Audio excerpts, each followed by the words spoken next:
എന്റെ നാഴിക ഇതുവരെ വന്നിട്ടില്ല എന്ന് യോഹന്നാന്റെ സുവിശേഷം 2-ാം അധ്യായം 4-ാം വാക്യത്തിൽ യേശു പറഞ്ഞതിന്റെ അർത്ഥം എന്താണ്? ഇക്കാര്യത്തെക്കുറിച്ചുള്ള ഒരു വിശദീകരണമാണ് താഴെ കൊടുത്തിരിക്കുന്നത്. മത്തായി 3-4 അധ്യായങ്ങളിലാണ് യേശു സ്നാപയോഹന്നാനാൽ അഭിഷേകം ചെയ്യപ്പെട്ടതായും അതിനുശേഷം 40 ദിവസം മരുഭൂമിയിലായിരുന്നപ്പോൾ സാത്താനാൽ പരീക്ഷിക്കപ്പെട്ടതും തുടർന്ന് ശിഷ്യന്മാരെ തെരഞ്ഞെടുത്തതുമായി എഴുതിയിട്ടുള്ളത്. അതിനുശേഷം തന്റെ ശിഷ്യന്മാരുടെ കൂടെയാണ് യേശു കാനാവിലെ കല്യാണത്തിന് പോയിരുന്നത്. മത്തായി സുവിശേഷം 3-4 അധ്യായത്തിലെ പ്രസക്തമായ ഭാഗങ്ങളൊന്ന് വായിക്കാം. മത്തായി സുവിശേഷം 3-ാം അധ്യായം 13-ാം വാക്യം. അനന്തരം യേശു യോഹന്നാനാൽ സ്നാനമേൽക്കുവാൻ ഗലീലയിൽ നിന്ന് യോർദാൻ കരെ അവന്റെ അടുക്കൽ വന്നു. യോഹന്നാനോ അവനെ വിളക്കി, നിന്നാൽ സ്നാനമേൽക്കുവാൻ എനിക്കാവശ്യം, പിന്നെ നീ എന്റെ അടുക്കൽ വരുന്നുവോ എന്ന് പറഞ്ഞു. യേശു അവനോട്, ഇപ്പോൾ സമ്മതിക്കുക, ഇങ്ങനെ സകല നീതിയും നിവർത്തിക്കുന്നത് നമുക്ക് ഉചിതം എന്ന് ഉത്തരം പറഞ്ഞു. എന്നാറെ അവൻ അവനെ സമ്മതിച്ചു. യേശു സ്നാനമേറ്റ ഉടനെ വെള്ളത്തിൽ നിന്ന് കയറിയപ്പോൾ സ്വർഗം തുറന്നു, ദൈവാത്മാവ് പ്രാവെന്ന പോലെ ഇറങ്ങി തന്റെ മേൽ വരുന്നത് അവൻ കണ്ടു.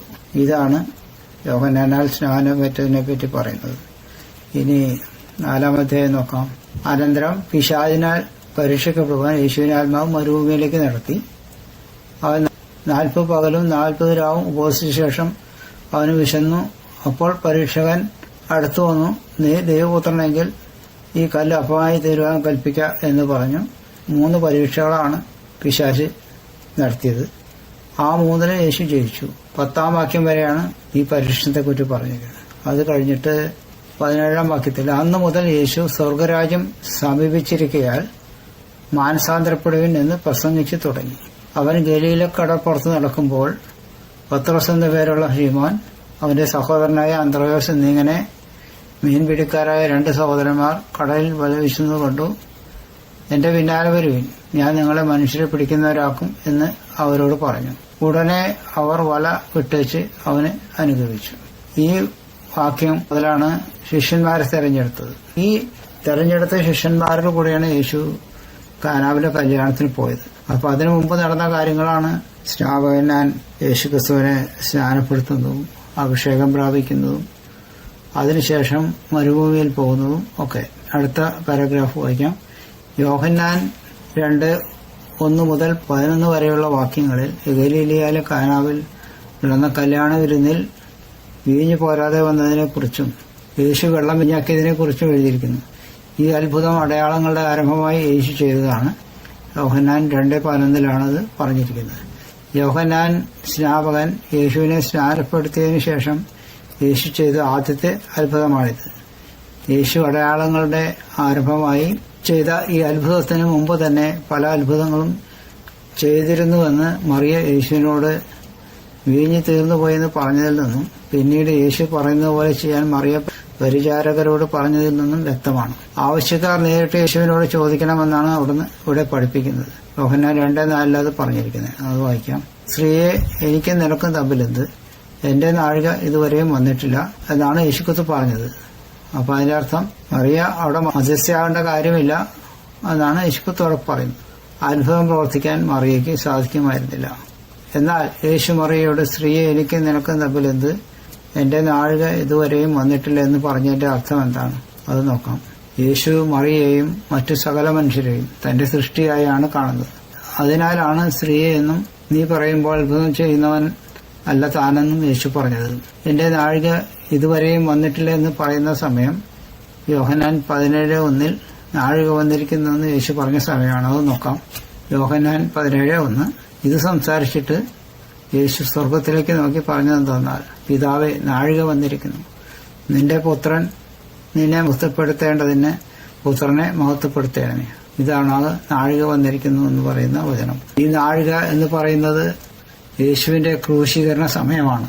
യേശുവിന്റെ കുരിശിൽ കിടന്നുള്ള മരണസമയത്തിന് തൊട്ടുമുമ്പ് യേശു തന്റെ അമ്മയായ മറിയയെ ശിഷ്യനായ യോഹന്നാനെ ഏൽപ്പിച്ചു കൊടുക്കുകയും യോഹന്നാൻ മറിയയെ തന്റെ വീട്ടിൽ കൈക്കൊള്ളുകയും ചെയ്തതായി എഴുതിയിരിക്കുന്നു. യോഹന്നാൻ 19:27 പറഞ്ഞിരിക്കുന്നത്. നോക്കാം. യോഹന്നാൻ 19:27 പിന്നെ ശിഷ്യനോട്, ഇതാ നിന്റെ അമ്മ എന്നും പറഞ്ഞു. ആ നാഴിക മുതൽ ആ ശിഷ്യൻ അവളെ തന്റെ വീട്ടിൽ കൈക്കൊണ്ടു. ഇതിന് കാരണം മറിയയുടെ മറ്റുള്ള മക്കൾ അമ്മയെ വേണ്ട രീതിയിൽ ശ്രദ്ധിക്കുന്നില്ല എന്ന് മനസ്സിലാക്കിയത് കൊണ്ട് തന്നെയാണ്. മറിയയുടെ ഭർത്താവായിരുന്ന ജോസഫ് നേരത്തെ തന്നെ മരിച്ചുപോയിരുന്നു.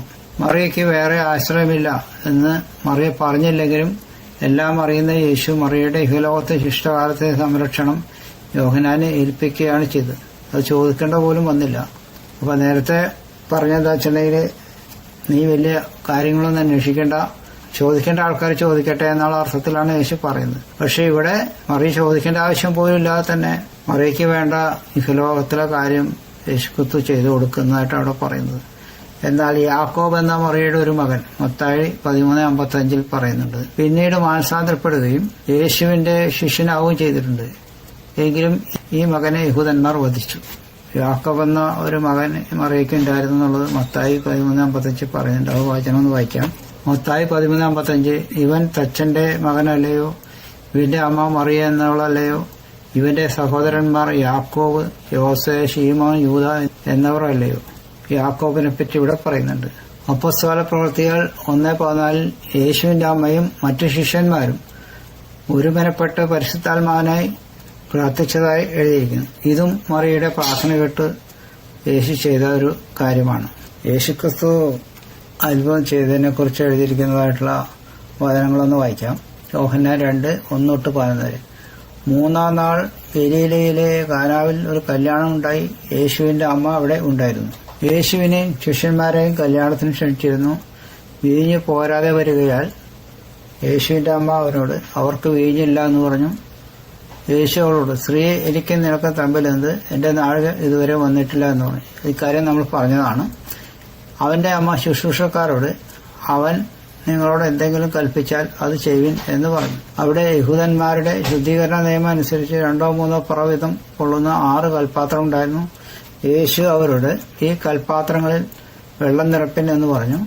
അവർ ഒക്കോളം നിറച്ചു. ഇപ്പോൾ പോരെ വിഴുന്നുവാഴിക്ക് കൊണ്ടുപോയി കൊടുപ്പിൻ എന്ന് അവൻ പറഞ്ഞു.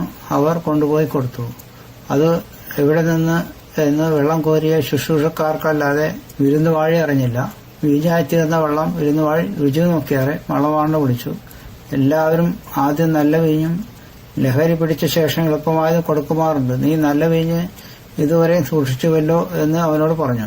ഞാൻ അങ്ങനെ വീഞ്ഞൊന്നും സൂക്ഷിച്ചിട്ടില്ല എന്ന് അവൻ പറയില്ല. അവൻ ക്രെഡിറ്റ് എടുക്കുക ചെയ്യുന്നത്. ഇപ്പോഴും അങ്ങനെ തന്നെയല്ലേ. നമ്മളെന്തെങ്കിലും നല്ല കാര്യം ചെയ്തു കഴിഞ്ഞാൽ അത് മറ്റുള്ളവരതിന്റെ ക്രെഡിറ്റ് എടുക്കുകയാണ്. അത് ഞാനാ ചെയ്തത്. ഇങ്ങനെയല്ലേ ഈ ലോകത്തെ മനുഷ്യർ പറയുന്നത്. എനിക്കിങ്ങനെ അനവധി അനുഭവങ്ങൾ ഉണ്ടായിട്ടുണ്ട്.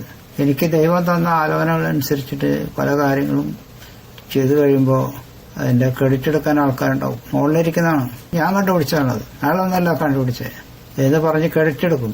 ഈ ലോകത്ത് നടക്കുന്ന കാര്യങ്ങളൊക്കെ ഇങ്ങനെ തന്നെയാണ്. ദുഷ്ടന്മാരാണ് അതിന്റെ ക്രെഡിറ്റ് എടുക്കാൻ നോക്കുന്നത്. ക്രെഡിറ്റിന് വേണ്ടി നടക്കുന്ന ഒരു ലോകമാണിത്. അപ്പൊ ഇതിൽ പ്രധാനമായിട്ട് നിങ്ങൾ പറയാൻ വന്നതെന്താ വെച്ചിട്ടുണ്ടെങ്കിൽ എന്റെ സമയം ഇതുവരെ വന്നിട്ടില്ല എന്ന് പറഞ്ഞ സമയം എന്ന് പറയുന്നത് യേശുക്രിസ്തുവിന്റെ മരണസമയമാണ്. ആ സമയത്തെക്കുറിച്ചാണ് യേശുക്രിസ്തു പറഞ്ഞത് പിതാവേ നാഴിക വന്നല്ലോ എന്ന്.